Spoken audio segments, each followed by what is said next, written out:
Good morning, everyone. This is Russ Fraenkel, and I'm here to welcome you to Dare to Be Data Driven. We have an exciting hour of time that we'd like to spend with you today. And I think if you could flip the slide here, that would be great.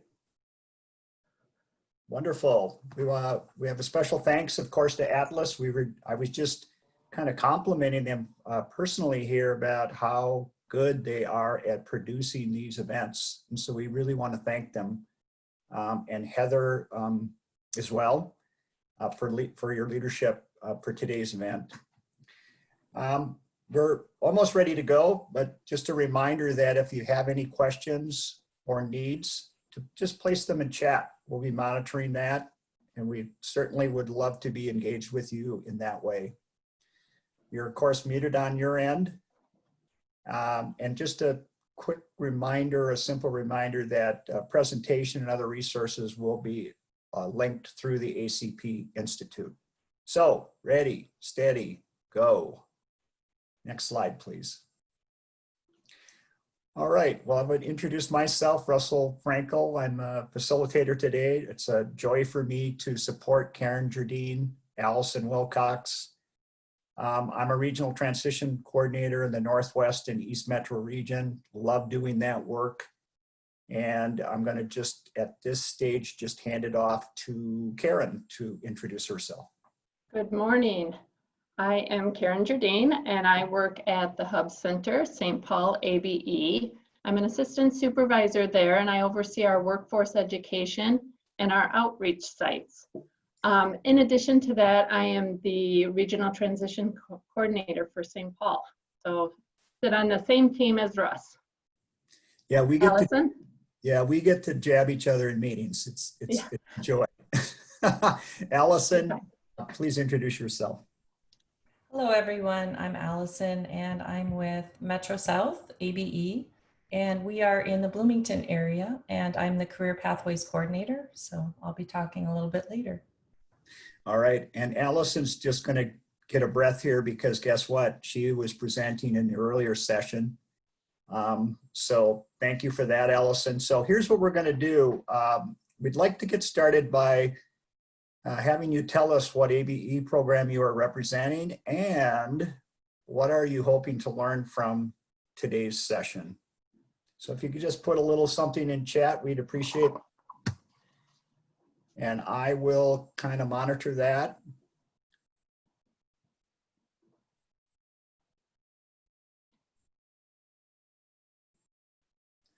Gail, thank you for reminding people who may need tech help.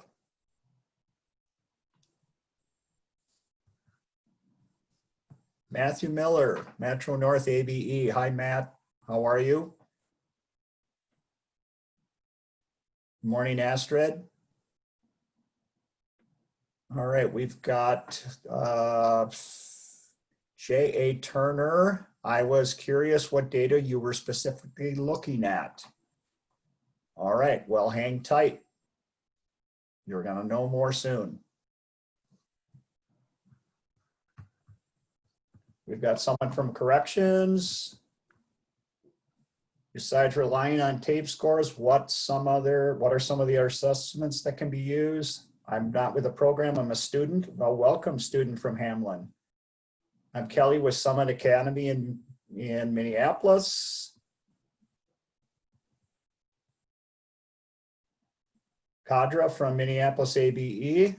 Wonderful, Kadra. I think you're one of our regional transition coordinators. Jody from MDE ABE team. Hi, Jody. Welcome. And we have another student from Hamlin's ABE certification program.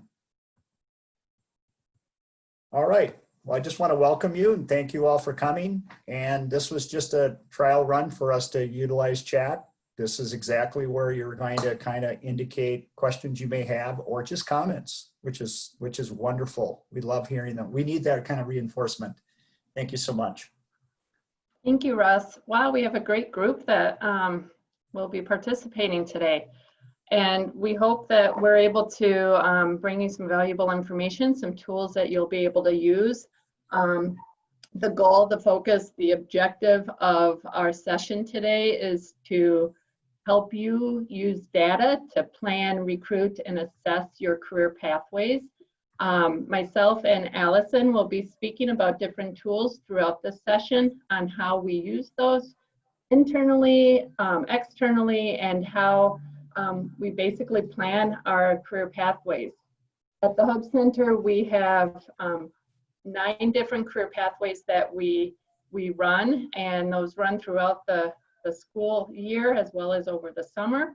And so it takes a lot of planning. It takes a lot of looking through the data and figuring out exactly what we need to do and making sure that we're hitting the mark. And with COVID, things have definitely been kind of scrambled, and I have looked at this as a great opportunity for our program to not only develop a better career pathway, but also just reaching out to populations that we hadn't before. So data is the way to go, and to look at what we're doing. We added into this slide here the career pathway toolkit, and I'm not sure if everybody's familiar with it, but this is a toolkit that is very useful when you're starting to plan a career pathway. We wanted to focus on 2 areas here, number 2 and number 6. Number 2, excuse me, is identifying sector.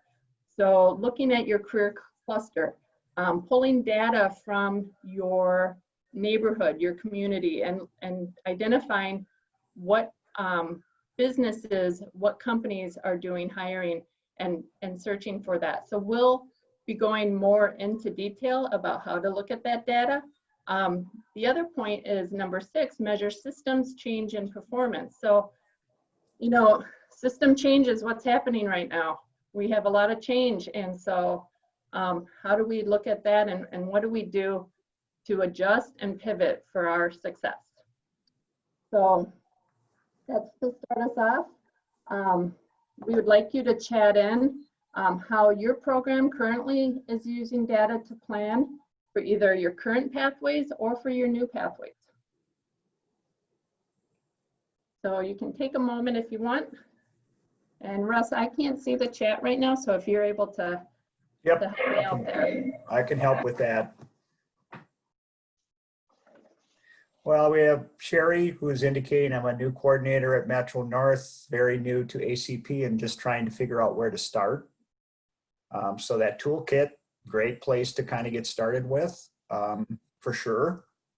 And let's see, we've got Ramsey County, I just like data. Oh, right, it's exhilarating, isn't it, Brenda?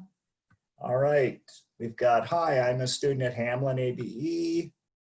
Let's see, Caroline indicated deeds, labor market information, occupations in demand too. Thank you for that, Caroline.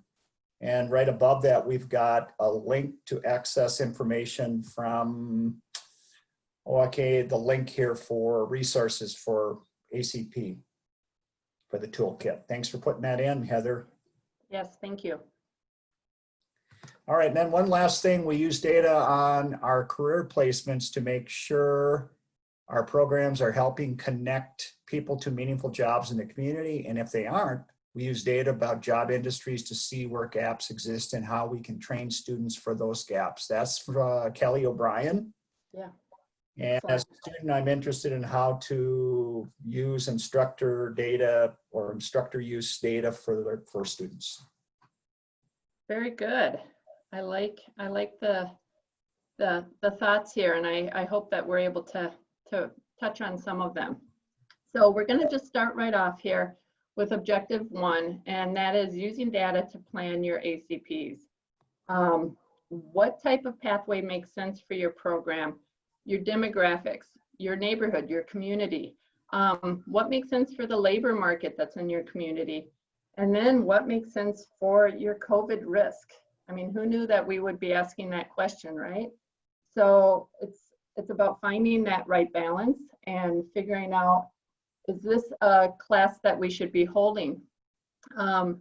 One example that I have is for the fall here, we were going to start up our boilers license class, and that we decided to put off because there is a hiring freeze in a lot of the school districts right now for hiring boilers, and that's where our partner relationship is with our employer relationship, I should say, is with our own school district and some of the neighboring school districts. And if they're not hiring, then that will be a harder sell for our job training. So it's, you know, being able to kind of make those changes at the last minute and see how and what you should maybe do to have a better fit in this COVID time. So looking at how to use data to plan, we're going to cover a number of things today. The highlighted ones are the ones we'll cover more in depth, but you know, looking at student surveys, speaking to employers, like I mentioned, again, looking at labor market information. A lot of our programs are also grant driven, so we're looking at the directives or the reporting that's required for grants. Covering WIOA and then other data sources. So I'm going to be looking a little bit here at student surveys. Alison will be talking more about labor market information as well as those other data sources.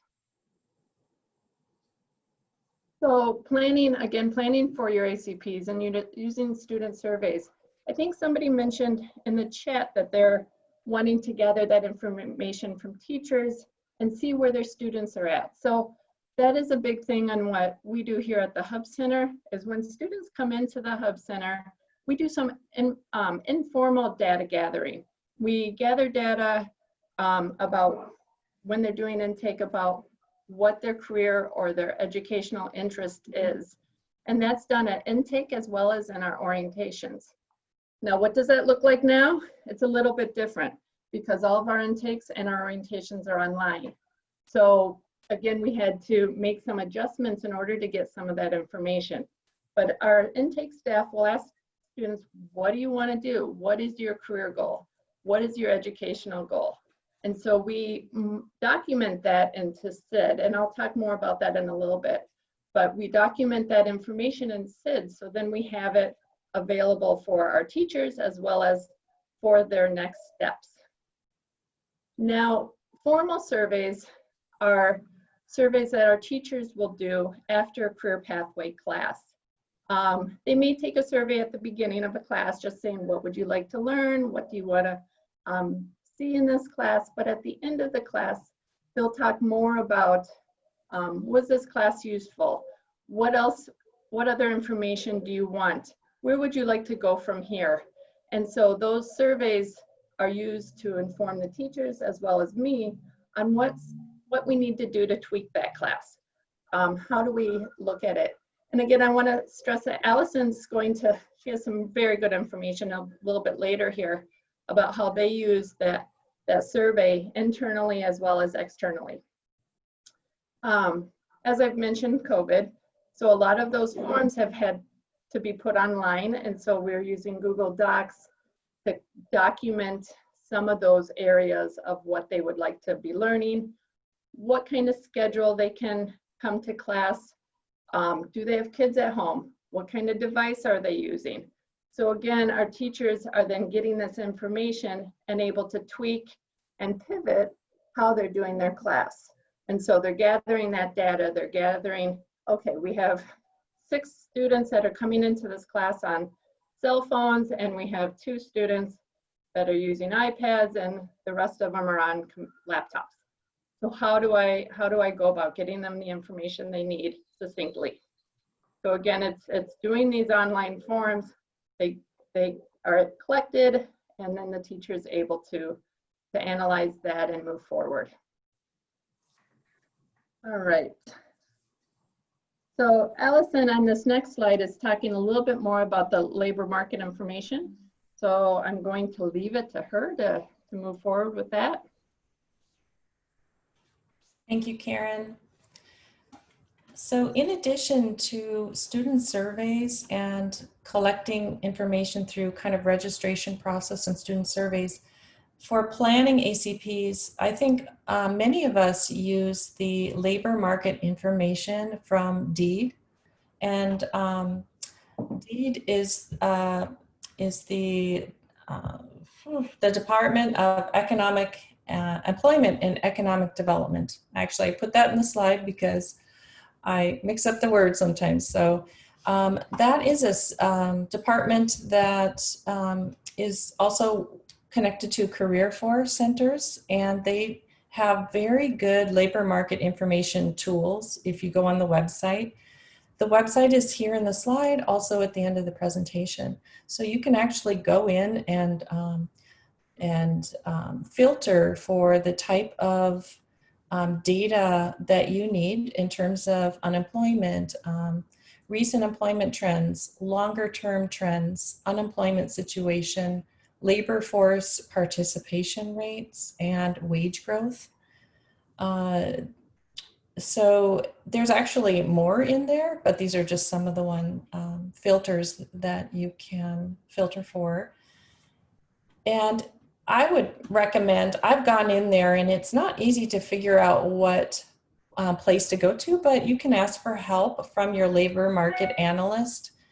So you can see here in your region, you have someone that works to assist you in pulling reports or helping you navigate the website. So these people in our region, it's Tim O'Neill, and he has been wonderful. He's just so helpful. I ask him for a report on the labor market information for especially like a particular sector, and he's pulled some wonderful reports for us, which helps us plan for career pathways. So in any region you live in, you will have someone to assist you with that. Okay, next slide. Here's an example of a report of 2 slides from a report from Tim O'Neill back in June of 2019. We were actually meeting with healthcare employers and career force, and then our another ABE and myself meeting to plan for what's going on in healthcare. What's going on also in the other sectors. So Tim was able to pull a pie chart with the different industries, and it shows here that healthcare is a very, has a lot of job vacancies in healthcare, and you can see even hospitality has a lot of the pie. So we are trying to plan around labor market information here. On the other slide to the right, it's the fastest growing occupations from 2016 to 26 in healthcare. So he was able, actually it's not just healthcare, but it turns out that healthcare is a very fast growing occupation. So our career pathway classes actually line up pretty well. We now have a PCA class, personal care aide. We have a home health aide, nursing assistant class. We have a phlebotomy class. So all of these are lining up with the data that's showing us in our particular area, the occupations that are fastest growing. Next slide, please.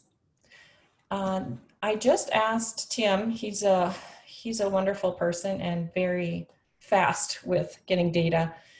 He just sent me a report on unemployment and industry trends, and he also included a slide about the different sectors in healthcare that is happening right now.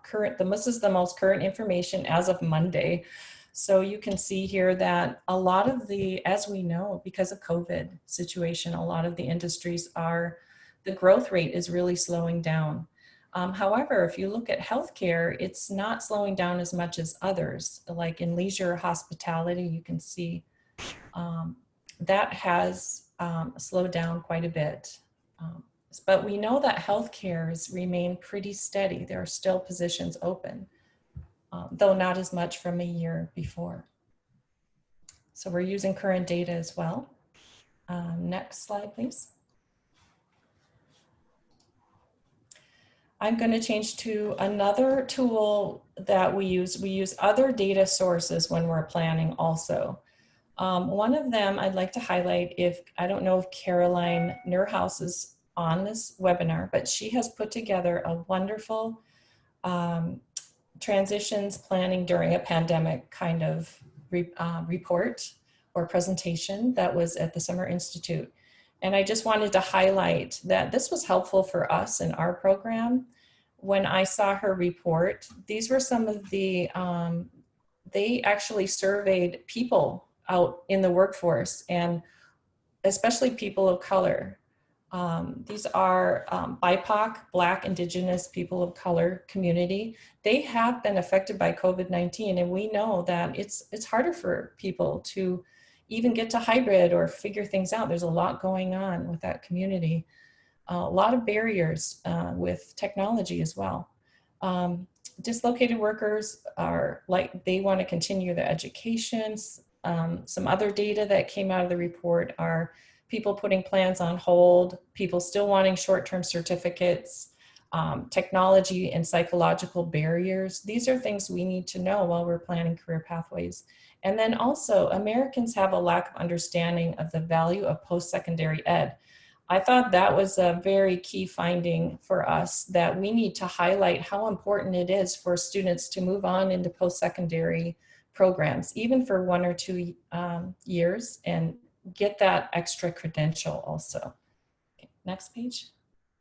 And Caroline also summed up that in ABE for career pathways, we are doing a pretty good job at striving for equity in education. We are in a position that we can work towards these goals. We also need to offer navigation services, continue to offer online and hybrid programming, and also short-term certificates and integrated education and training classes. So thank you, Caroline, for all the great work you did there in that report. So right now, in terms of planning, do you have any questions about some of the tools that we're using for planning right now? If you'd like to chat in, do you have questions for Karen or myself? And then maybe Russell, you could read that. Yes, I'm just monitoring here. So help me from taking a nap. We need your help out there. Please ask your questions or just state a comment. That would be great. I do see that Heather put into chat, just for everyone's awareness, the link to the ACP Schoology group. Let's see, she also has the link to Caroline's work she presented at Summer Institute. My gosh, Heather, you are really busy out there. Good job. Let's see. Marcia's asking, will the links be available also? Yes. Yeah, we'll make sure that you do get those links. And yeah, all of these, yeah, there are many resources available at the end of the presentation and in the resource folder. Yep, you got it. I'd just like to mention that also the labor market information reports, the LMI is available in the resource folder. So I've shared those reports with you. You'll be able to use those.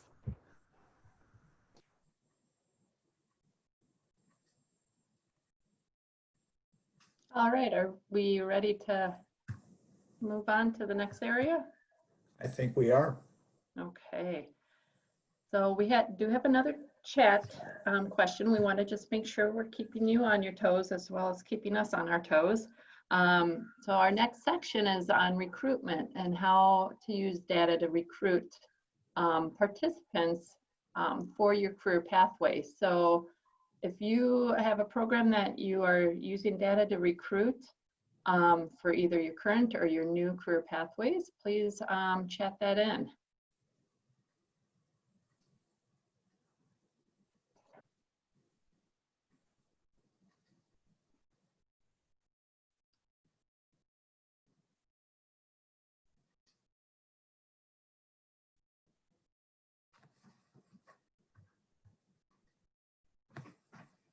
All right, don't be bashful. Let us know what you've got going on out there, what you're utilizing at this stage. Be great.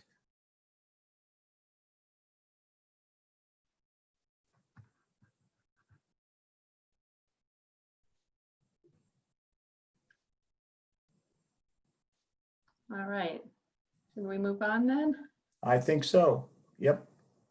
All right, so our objective 2 is using data to recruit for your adult career pathways.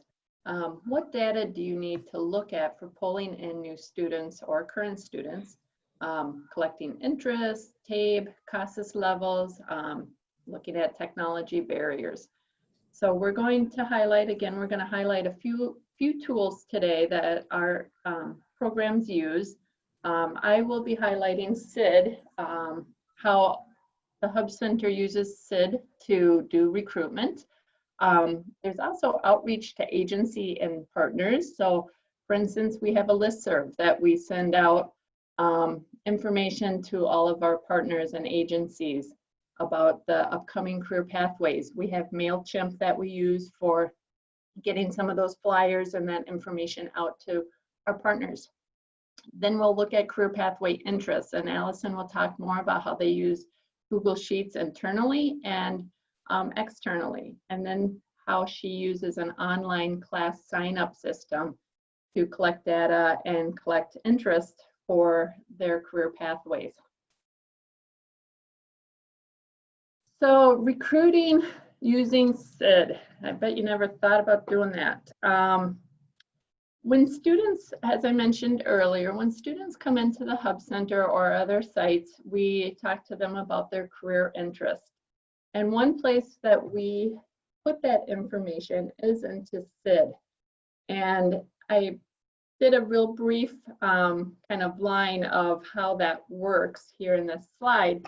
But when you're under a student file, you would go to history, which is highlighted here, and click on history. And then there is a drop-down menu here for career interest for their goal. And there's also educational goal and some other things that you'll see when you drop down that menu. But we'll put in that career interest and then go over to choose history item. And that is where there's career clusters put in. Jenny with Urban Planet, with another group of people, decided to put in these career clusters. And that's that career cluster chart that you can get from Deed. And when you pull down that menu, oftentimes students are saying that they're interested in healthcare or manufacturing or computer science or something on those lines. And those are all areas that you can choose under that history. One thing that we do additional is we'll put in a comment. So we try to use keywords like nursing or CNA to make sure that we know what that student is specifically interested in and how it aligns better with our job training here at the Hub Center. So if they're interested in boiler, we'll put boiler. If they're interested in child development, we'll put those words in. So what we will do then with that information is we'll pull a report. And at the beginning of each session of our job training sessions, I will pull a report using the keywords nursing, and information will come up on all of the students that have stressed that they aren't interested in going into healthcare. And so you see here on this slide is the student history under career interest, and the student's name will come up, their student ID, and then under comments here is, and I know the slide is probably a little difficult to read, but you'll see CNA, nursing, doctor, nursing, and unfortunately it's not super consistent with that keyword because we have multiple staff entering that information, but we try to have kind of a list of what words that keywords that we like to use.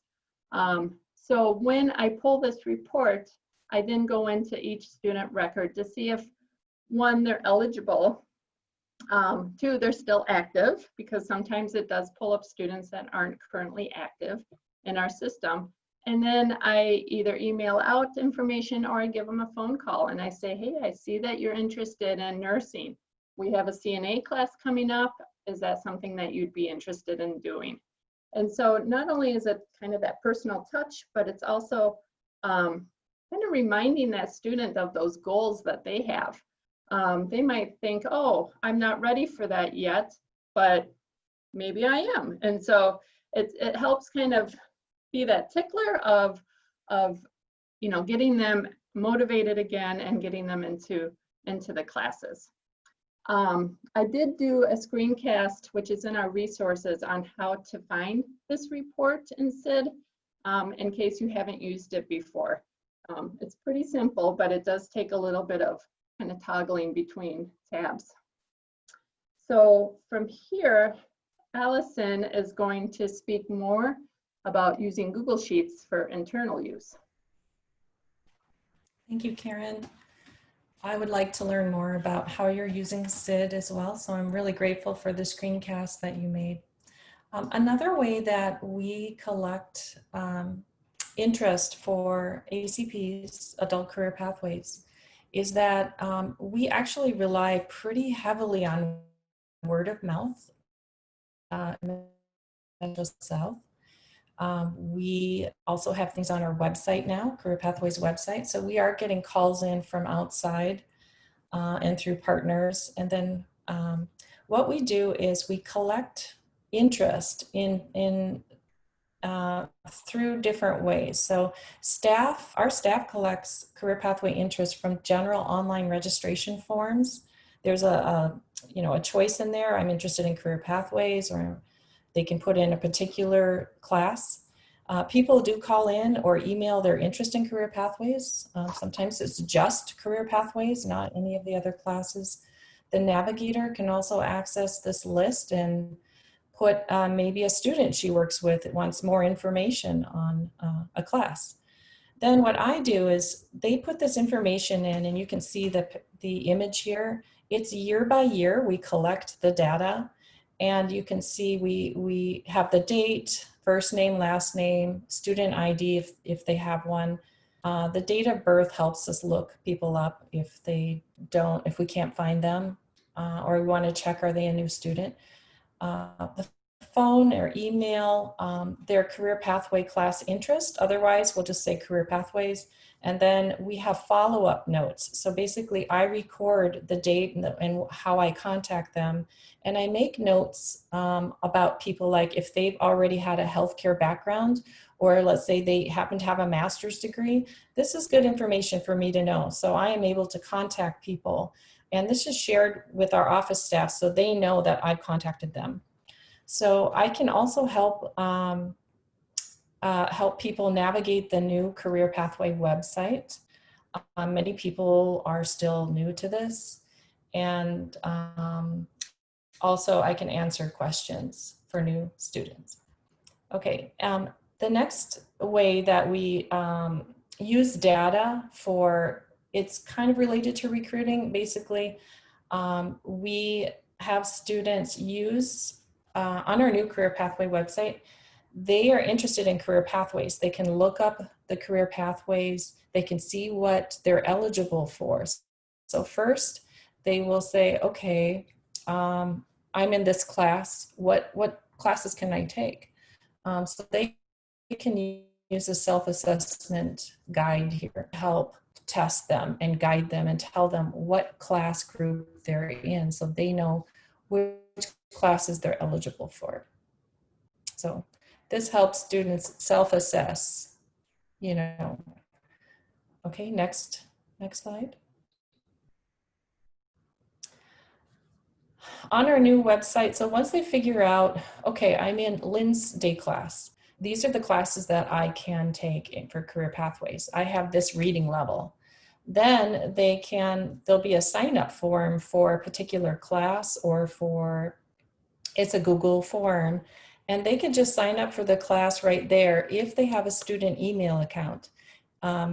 It's really great because it's on our main website, everything is there, but if new students, if they try to sign up, they can't get into this form because they don't have a school account yet.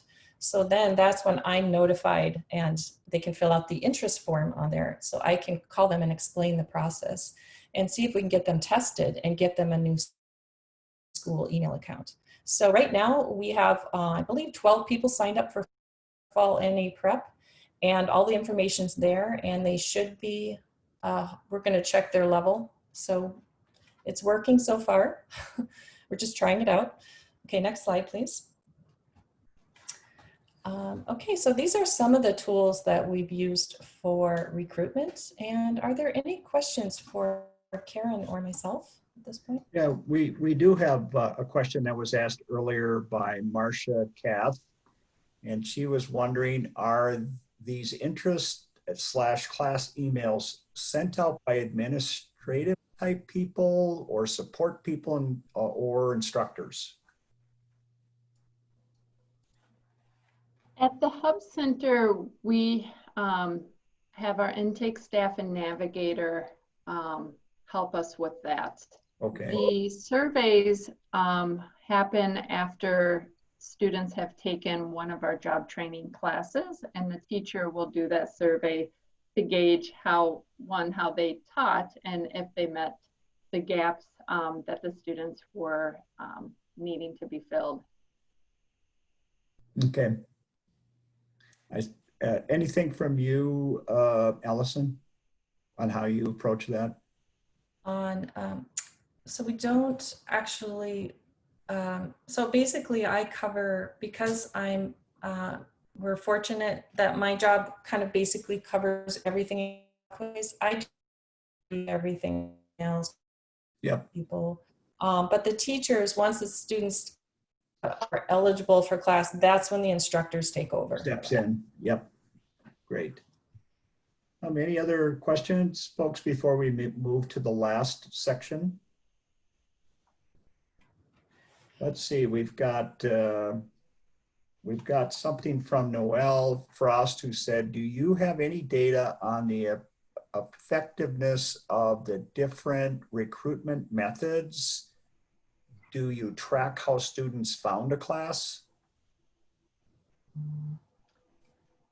We track how students found the class, yes. So we ask them during our intake process, how did you hear about this class? And oftentimes it's word of mouth. Sometimes it's a flyer, because we have, as I mentioned, we have a listserv of agencies and partners that we send out the flyers to for upcoming job training, and they will bring in that flyer with them. But I think the majority of what we see is word of mouth from our current students. How about you, Alison? At Metro South, we collect end of class surveys, and that information is the first question. How did you hear about this class? And that has been really revealing, because we found out that the career pathway information sessions have been a big portion of people coming in and sitting there and listening to the career pathway. And also we found through word of mouth, something that I'll cover in a few minutes also. Okay. We obviously had a little bit of audio difficulty there. Hopefully we'll get that straightened out with Alison. I do not see any other questions, so I think we're ready to move forward to our final section. So, using data to assess.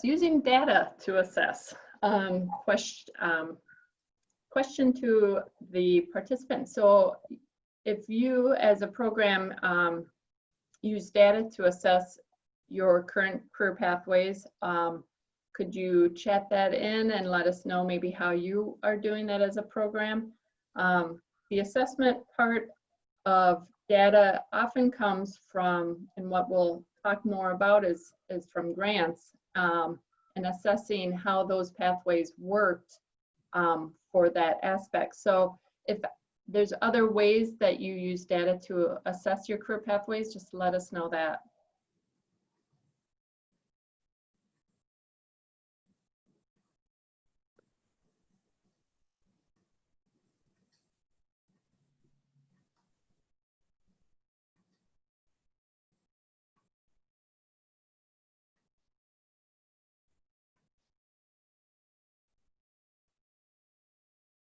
Yeah, I think we're prepared to proceed here, Karen. So the last objective is using data to assess your pathway. Did we meet our objectives, our grant goals? what worked and what didn't work, and then how would we change that. We have a Pathways to Prosperity grant that we started. We're in year 2 of that one for small business ownership. And the whole goal and focus of small business ownership was for the students to do hands-on coffee cart at the Hub Center where they were selling coffee. They were doing the whole process of purchasing the inventory, marketing, and making coffee. And well, you know how that went. We don't have a coffee cart because our building's not open. So are we meeting the objective of the hands-on skills for that? And what do we need to change in this year 2 in order to meet those objectives? So it's, you know, that's easy data to look at. That's something that we are comparing from last year to this year and able to kind of move forward and figure out how we need to make those changes. So again, looking at those grant objectives and benchmarks. Data for the program as whole, and Alison is going to go into more detail on this, but it is really important to look from year to year and compare the data as whole. What programs are working, what programs aren't working, and then looking at the individual class data. Was the level that that class set at appropriate for the curriculum? Do we need to raise the TABE score eligibility, or do we need to lower it? So again, it's looking at the whole picture and seeing if it fits for that. And then looking at teacher wrap up, talking to the teachers, doing a department meeting, and then touching base with Navigator data. Again, Alison will touch more on this, but I think there's a good aspect of learning from the navigators those support systems, the support services that students need, and making sure that that information is documented, and making sure that we know what the students are asking for during their career pathway class, or maybe what they're not asking for. So I'm gonna let Alison talk more about these different areas. I have to say Metro South has really gone above and beyond on how they document their data. I'm glad you're a data lover, Alison, because it's a big feat to collect all of this information, and then how you're using it is amazing. Yes, well, it's a love-hate relationship. Yeah. Isn't it? Yeah. So we know that data is really important to collect because it does help us figure out what students are, how effective we are, what student interests are. So we try to collect a range of data. One of the things that we use, if you have a grant, in most grants, they require you to report, how did it go? How did the year go? So this is one example of an IELCE, Integrated Education Language and, my brain is not working today. This is my second presentation, but it's an IELCE final grant narrative. And you can see a copy of this here on the image. So they ask us how many, did we achieve our attendance and completion targets? How was retention? Did students drop out of the class? Why or why not? So really kind of digging down overall, what's an overview? How did our career pathway program do overall? And we count the total number of participants, the total number of hours, and we also look at level gains and post-test rates. So our students making those education level gains, why or why not? How are we doing to the target, the state targets? And are we testing, post-testing students? That's always a difficult one to get in and make sure that everyone post-tests after 40 hours normally. So this is the overview. And then the next slide, we also measure individual class benchmarks. So we also, in the grant, when you write a grant, you write your targets or your benchmarks and your outcomes. And so we go back after we have written that, we go back to the original application and we say, okay, did we meet our targets for enrollment, for number of people who have completed? We also measure a little bit with attendance, again, completion, retention, and how many people earned certifications, went on to earn that certification, or earned it during the class. For example, some of the certifications are North Star Digital Literacy. That's kind of a, that's all of how to use different types of technology applications. We have CPR First Aid, we have Basic Life Support, we have the CNA, Certified Nursing Assistant. We're going to have a PCA, Personal Care Attendant certification class. We used to have OSHA through our construction class, which is Safety certification. CDL Class B. Did people go on and get their CDL Class B license at the DMV?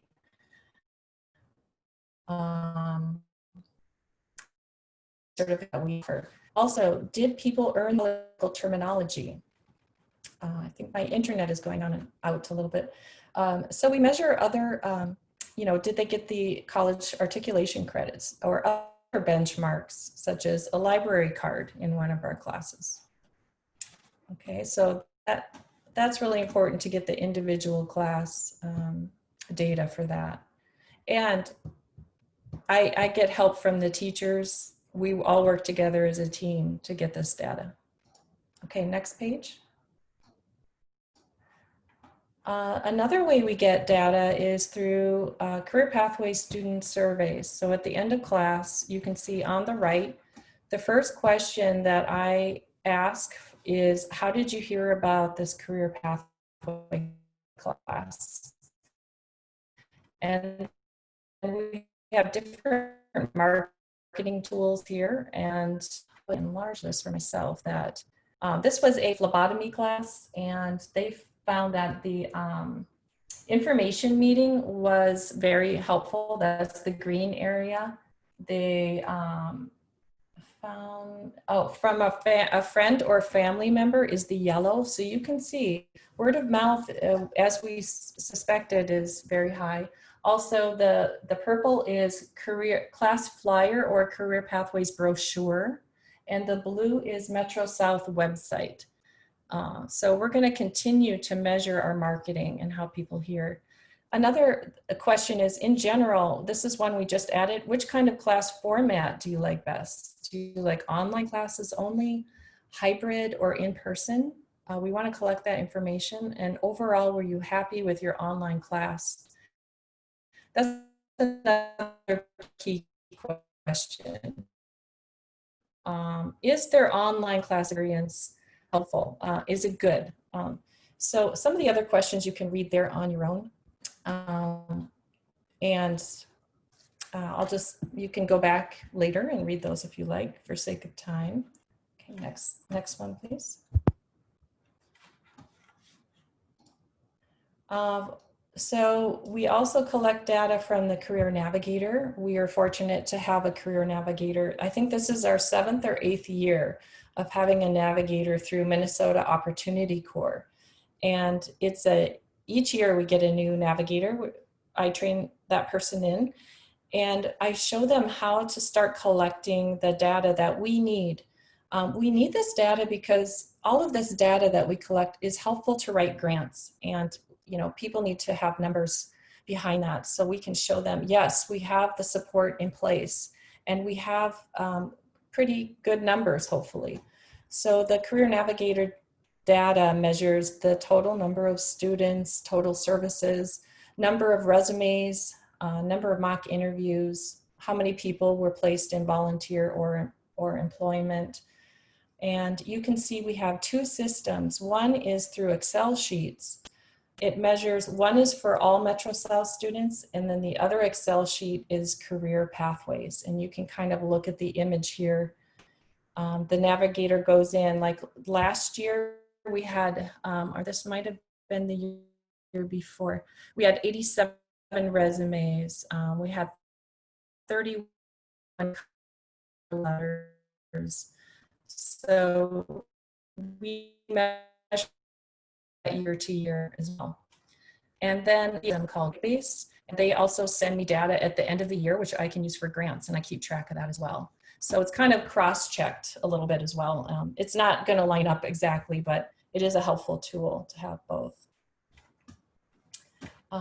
Okay, I hope it's not too confusing for you. And finally, I'm wondering for the next slide, we can move on. Are there any questions, I guess, for me this time?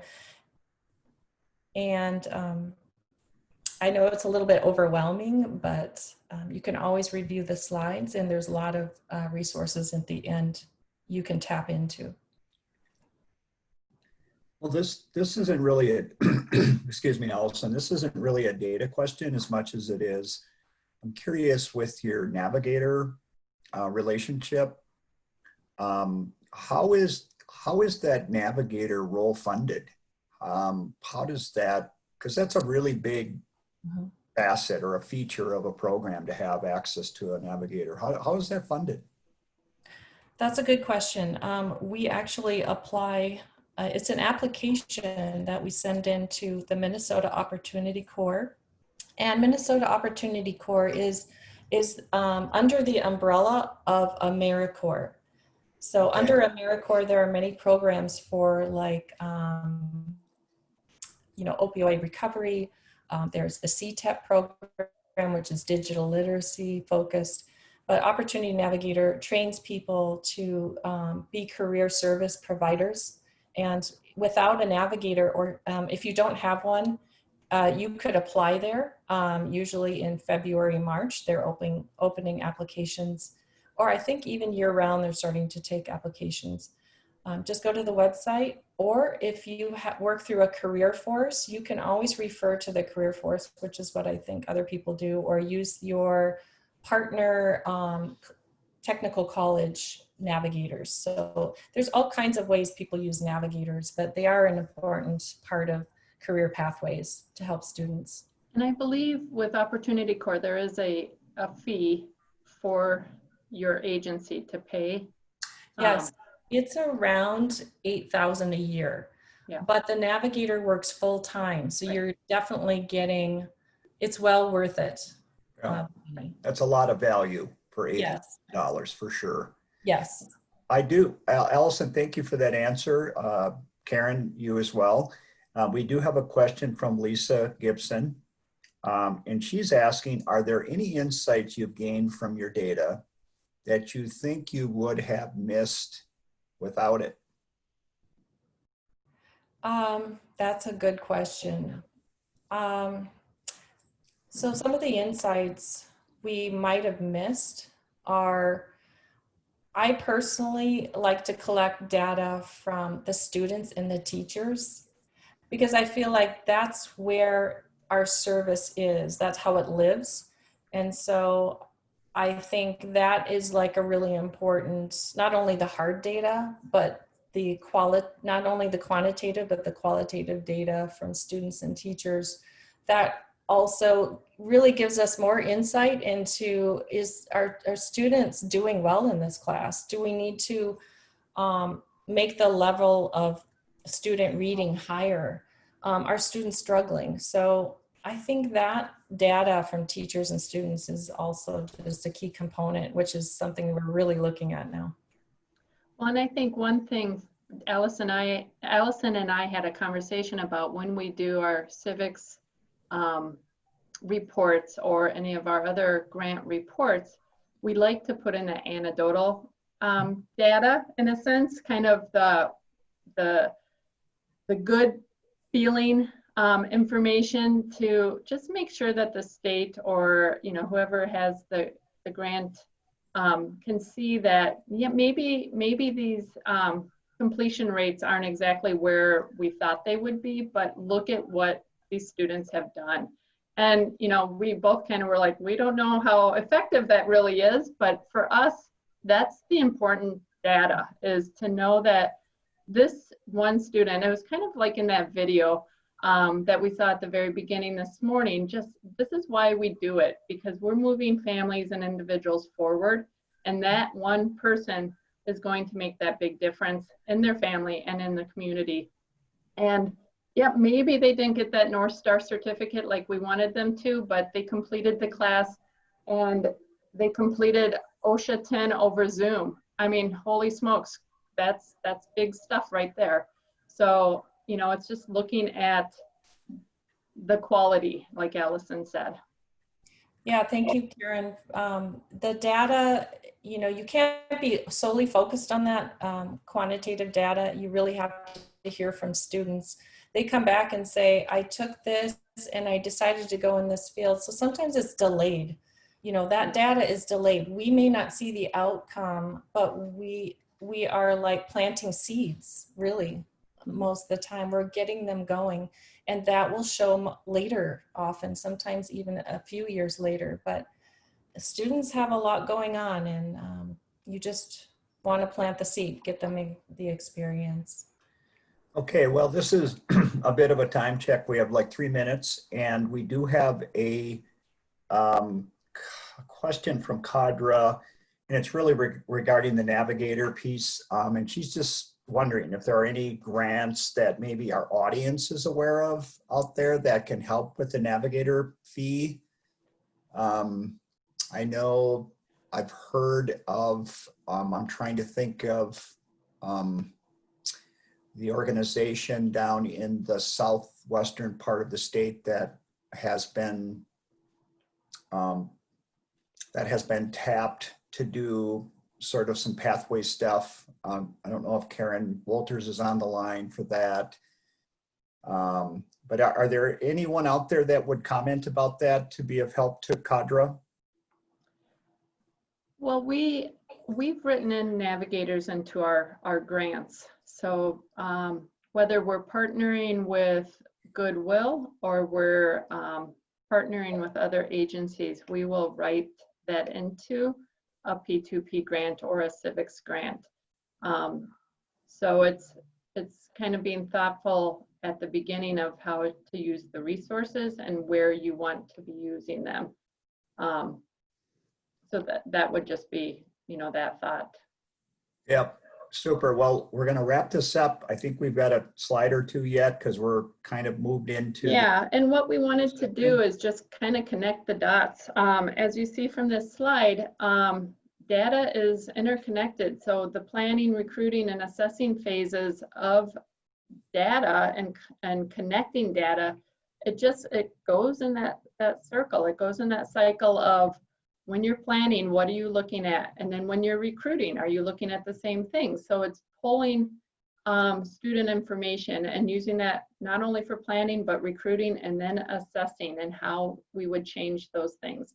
And this cycle is used not only for new pathways that you're thinking about, but it's primarily used for your current ones and how you're looking at that.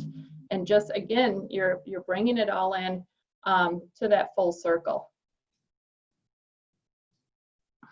Now, one thing, I mean, we kind of have this question remains of using data during a pandemic, and we touched on a few ways of how we've changed things to offer them online, or maybe looked at unemployment or unemployment rates for different job sectors.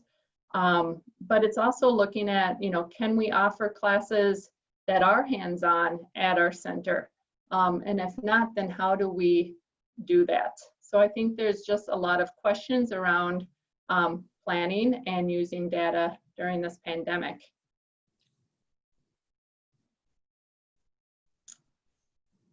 Alison or Russ, do you have any more insight on that? In the spirit of time, I don't. No, people probably want to go have lunch. Yeah. So at the end here, we have our resources. So you can find a lot of the links and resources that Alison referred to through her slides, as well as some information on SID and doing that report. So our contact information is here. If you would like to email any of us to get more information, we would be happy to provide that. And thank you. Thank you for coming and for listening to us. And I just wish you well during this lunchtime. Allison? Okay. All right. Thank you, Farewell Russ. to everybody. Thank you so much for joining us today. Have a great lunch.